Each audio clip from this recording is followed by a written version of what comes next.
I got a question on how do I become securely attached? Great question. You honestly have to be patient with yourself and you have to be consistent, guys. So, we have the anxious attachment, we have the fearful avoidant, and we have the dismissive avoidant. The fearful avoidant is a combination between the two. And then obviously the anxious preoccupied is going to be somebody that's constantly feeling anxious when triggered. And then they usually react and act on that anxiety. Then the dismissive avoidant is going to be dismissive in uncomfortable like situations, and they're going to usually have a fear of vulnerability. You know, again, it's going to be like the complete opposite. And you have to first figure out what you are. And then what you do is you have to almost re set up your nervous system, is really what you got to do. Because, see, with the anxious preoccupied, you constantly feel like you're going to be abandoned. And then on the avoidant side, you feel scared. You feel afraid to put yourself out there. You feel like you're going to lose a sense of self. Like, there's all different things that go through your head. So what you have to understand is neither one is right or wrong. It's just how your nervous system was set up from childhood. It was doing what it needed to do to feel safe. So we all have one. We have to figure out how we're set up and then work on becoming securely attached. But given somebody who had a lot of avoidant tendencies, what I can say is this. For the rest of your life, you have to continue to work at it. You will still be triggered, but you have to choose to make a different decision. So when you're afraid to be vulnerable, say, it never was easy for me to do it when I faced my fears. I had to do it anyway. And that was scary. It was really scary.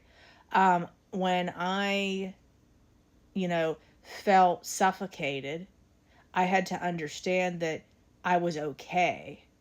I wasn't being suffocated. I was okay. That it was me feeling like overwhelmed with emotions. But what I needed to do was come up with structure on how to handle my emotions and somebody else's.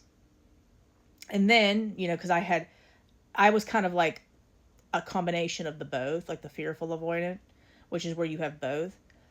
But when I would feel anxious, it would be like the complete opposite. And then that would be me feeling anxiety with all these overwhelm of emotions, and they needed to come out of the body. So what I would do is I would come up with coping mechanisms that worked in order to get it out of the body.